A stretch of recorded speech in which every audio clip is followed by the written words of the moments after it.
Hello everybody, welcome. Today we're going to be looking at thermodynamics. If you've never taken chemistry before, this will be a wonderful experience for you.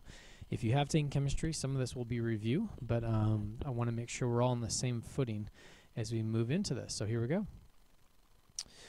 So let's start by where you should go. You should go to Google and you should Google FET gas properties.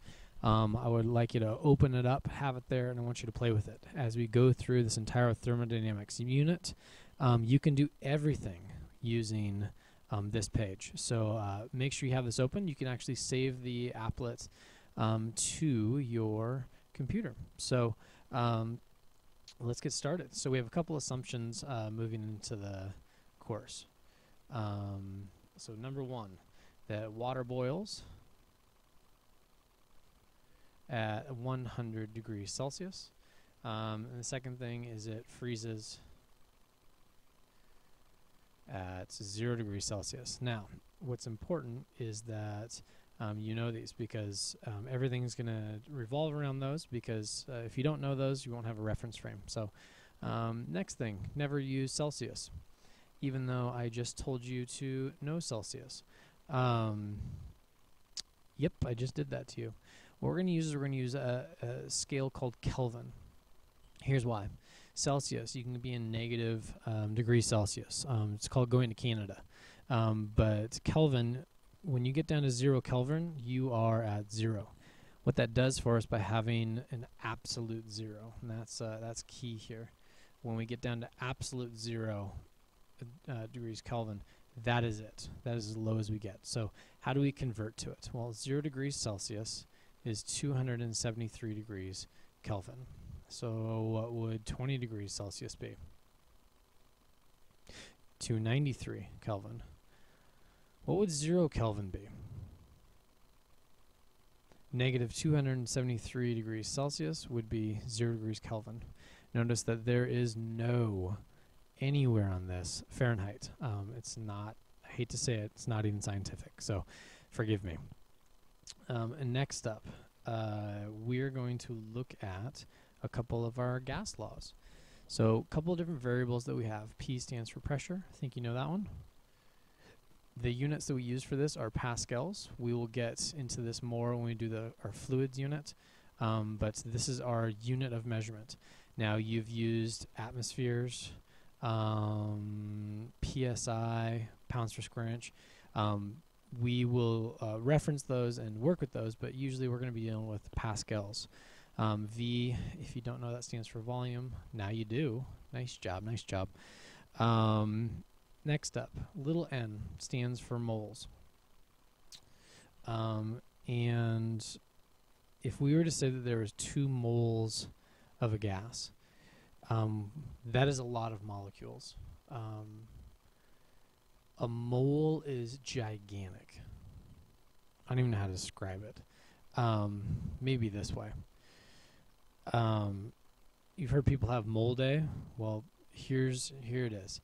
If you have that many things, 6 times 10 to the 23 things, we would say that is 1 mole.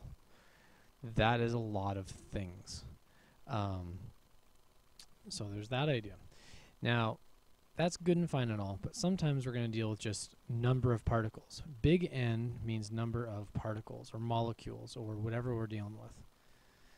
Okay. The next one is R. R is a constant, and it is 8.31 joules per mole Kelvin. It's on your green sheet, which this year is not green. If you're listening to this in the future, welcome. I hope it's a wonderful time. The other constant we use is Boltzmann's constant. It's 1.38 times 10 to the negative 23 joules per Kelvin. Now notice, this top one, this R, for gas constant, deals with moles. So that's really dealing with a lot of particles. So I have a lot of energy. This is when we're going to deal with single particles or a couple particles. So maybe single is the wrong word, but a few particles. And so these each have different uses. So as we get into our equations, you got to be able know how to navigate both of them, because depending on the situation, sometimes you'll have moles of stuff, sometimes you'll have a couple of them. All right, here we go. The famous gas law is PV equals nRT. Now, if you've never heard of that or played with that, welcome. Chem students know this one. Now, the other equation that we have is PV equals big N times Boltzmann's constant times temperature. Now, these are different. This is dealing with number of moles, and this is dealing with, what's big N? Number of particles. Good. If you didn't say that, it's good to know. All right, well, let's do this. Let's do a problem. So I'm going to give you a gas. Okay, we're going to take a container, we're going to fill it with gas, and we're going to have it at 1 atmosphere, which is also 10 to the 5th pascals. The volume of my container is going to be 2 meters cubed, kind of a big one, and the temperature is going to be 293 degrees Kelvin, which is how many degrees Celsius? This will be good practice for you. 20. So sometimes in the problem they'll say it's 20 degrees Celsius, which is room temperature, and you will have to get it into Kelvin. You always have to get into Kelvin, and a lot of times they'll give you Celsius. What we're going to do is we're going to take our container and we're going to squish it. Okay? First up, did I change my volume? My volume is now 1 meter cubed. My pressure, let's say we have a pressure gauge on it. It's at 3 atmospheres. The question is, what's my temperature? Let's see this in action. Here it is. So I'm going to fill this container up with gas.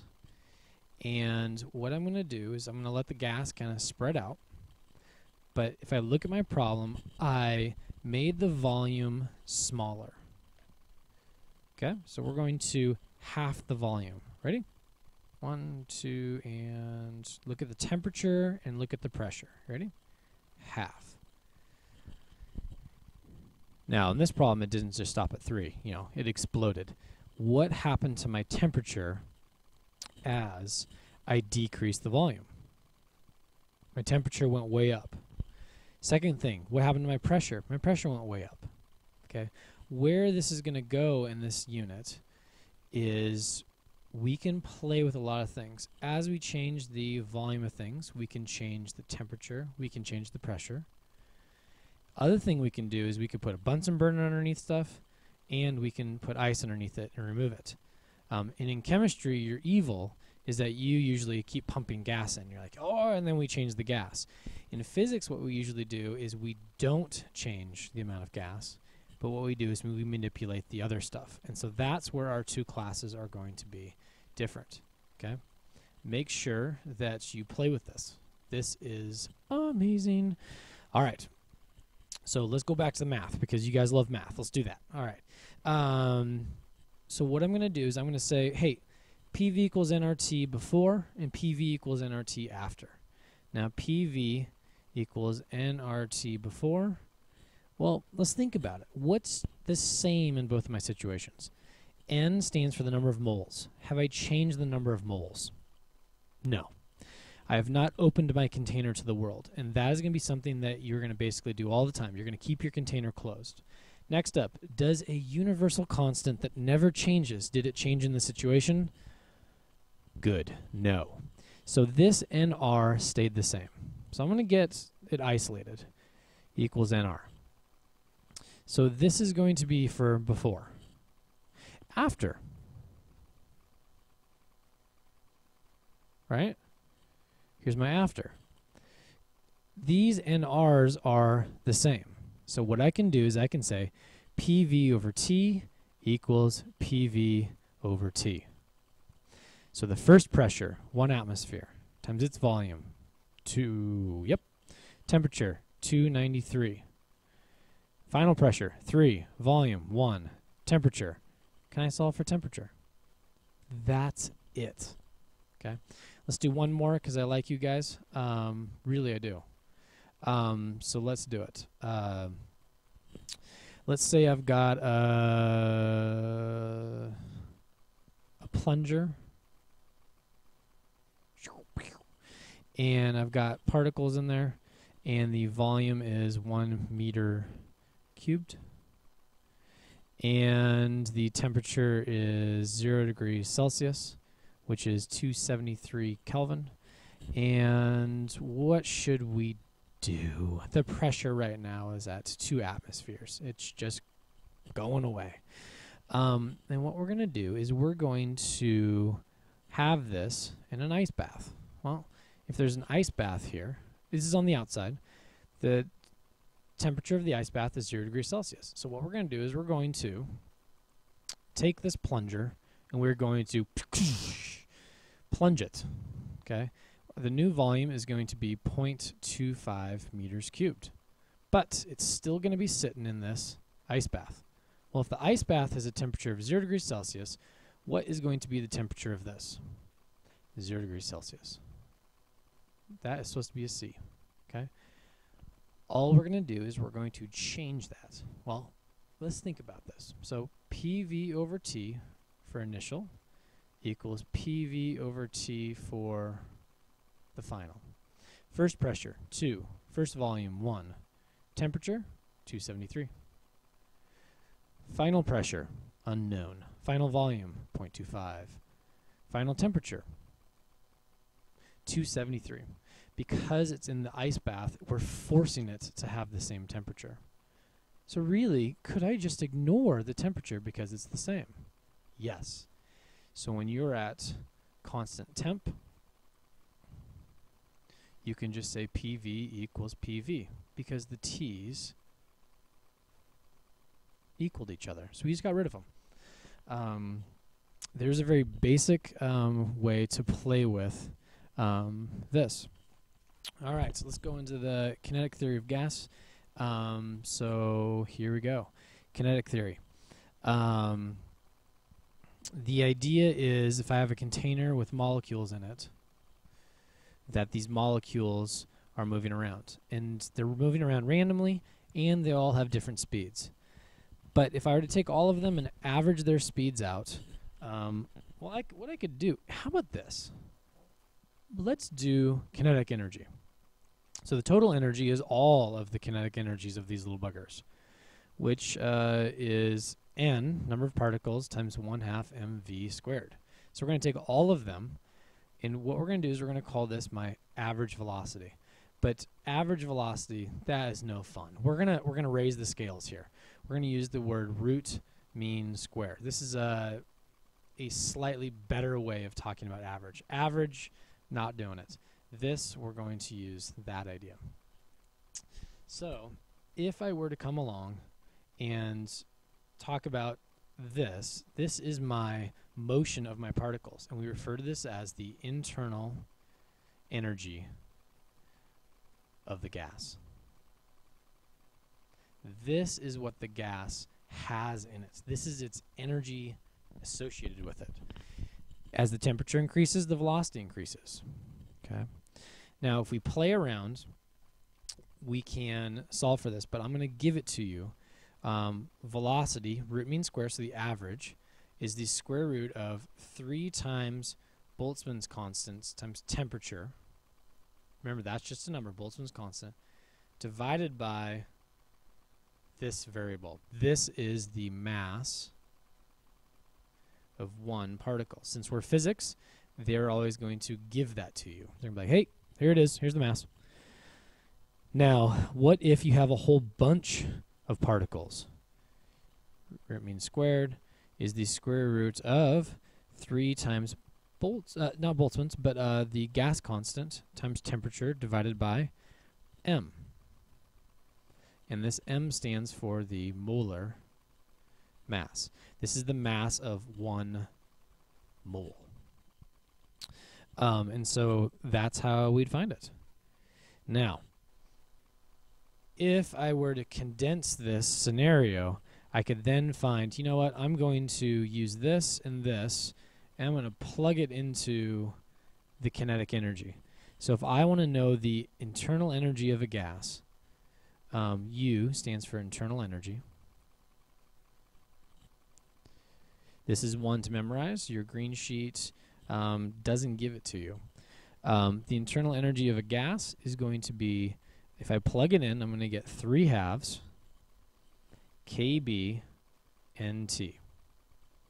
Because remember, it's v squared, and so my square root goes away. And so this is my internal energy of a gas if I know what's N stand for? Number of particles, or molecules, or atoms. But what if I know the number of moles? So it's going to be 3/2 nRT. These are the two that you need to know right here. Commit these to memory, and just know that this one is dealing with the number of particles, and then this one is dealing with the number of moles. All right, moving on up.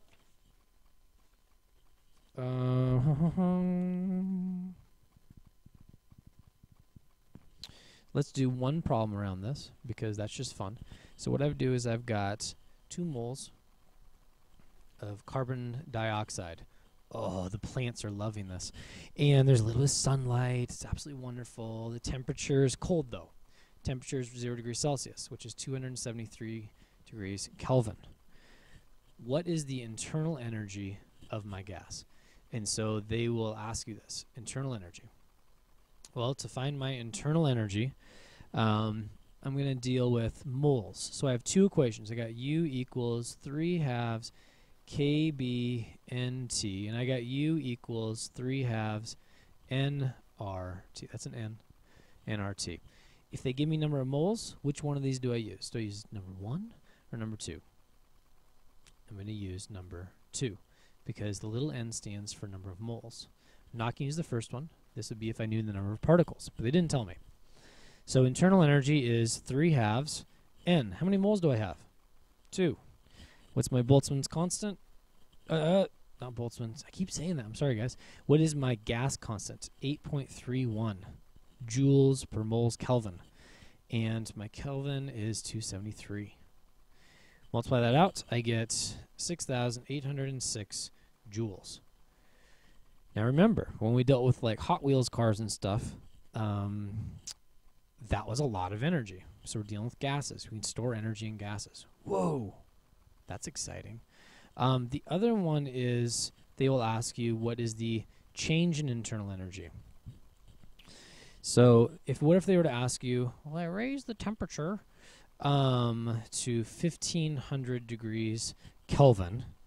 What is the change in internal energy? Well, how do you find a change in energy? Well, you do energy final minus energy initial. So the final energy is 3/2 n r. What's my temperature? 1500. And my initial, I already solved for. So if they ever ask you what's the change, just do final minus initial. That's it. All right. This has been a lot, so linear expansion we'll make quick for you, okay? Linear expansione. Green sheet gives you one equation.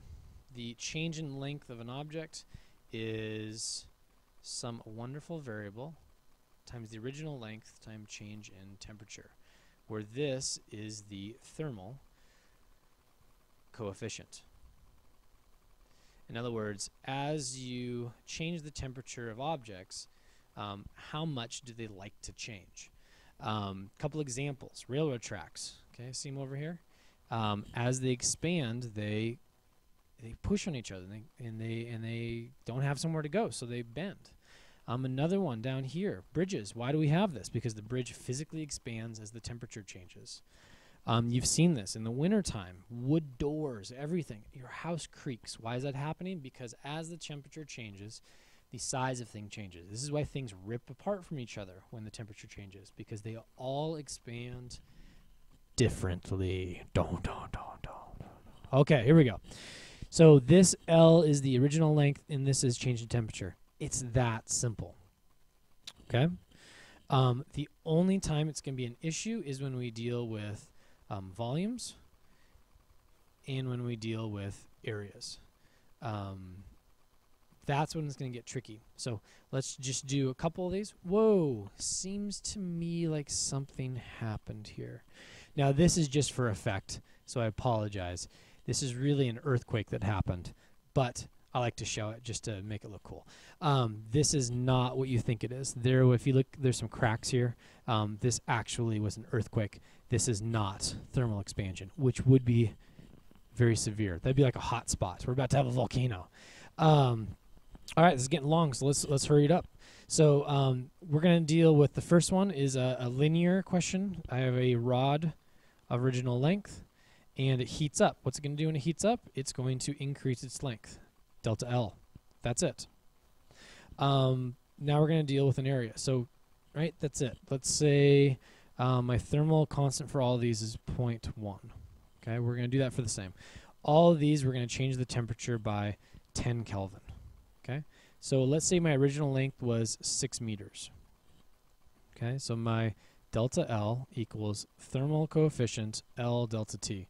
So my change would be my thermal coefficient times my original length, 6 meters, times change in temperature. So what's my change? 0.6 meters. So how much did it grow? 0.6 meters. So the total length is 6.6 meters. Very exciting, I know. This is almost rocket science. Kind of is. Area. Now it gets a little weird, right? So I'm going to have an original box that's 3 meters by 3 meters. We're going to heat the little bugger up, right? And as we heat it up, it's going to expand in all directions. And I need to find out what this expansion is in each direction. Now, this is where it gets a little tricky. So if I do the exact same thing, delta L equals thermal expansion L delta T, 0.01. My length was originally 3. What's my change in temperature? 10. We're going to do the same material, same time. And so I get 0.3 meters. How much did it grow? 0.3 meters. 0.3 meters. So what's my new size? 3.3 by 3.3. Here's what's tricky. The original area was 9. My new area is 10.89. Did my area grow by this thermal expansion? No. Instead, each dimension grew by that much. And so you have to reason through it. You have to think through it. Now, let's do this. So what happens if they didn't give you numbers and you had to reason through it? So here's a box. We're going to make it expand by 10% in each direction. That means my old size was 100%, and my new size, this dimension is now 110%, and this is 110%. So I need to find out what my new is. Well, my new is 110% times 110%, which is 121%. Well, in my original problem, my original area was 9, and it grew 121%. Why did it grow 120%? Let's think through this. 10 Kelvin, thermal expansion is 1%. 10 times 1% is 10%. It grew 10%. This is my problem. So I have my new area is 1.21. My original volume area, my original area was that. So if I multiply it out, I get 10.89 meters squared. That's what's weird. It grew 10%, but it grew 10% in each direction, so I got to be really careful. Okay? The trick question they're always going to give you is, what if I had a square and it had an empty spot in the middle? What would happen to this spot in the middle? We'll leave you at that. If you want to know, let's talk about it. Hey, that was the longest screencast ever. You're an amazingly patient people. I wish you the best.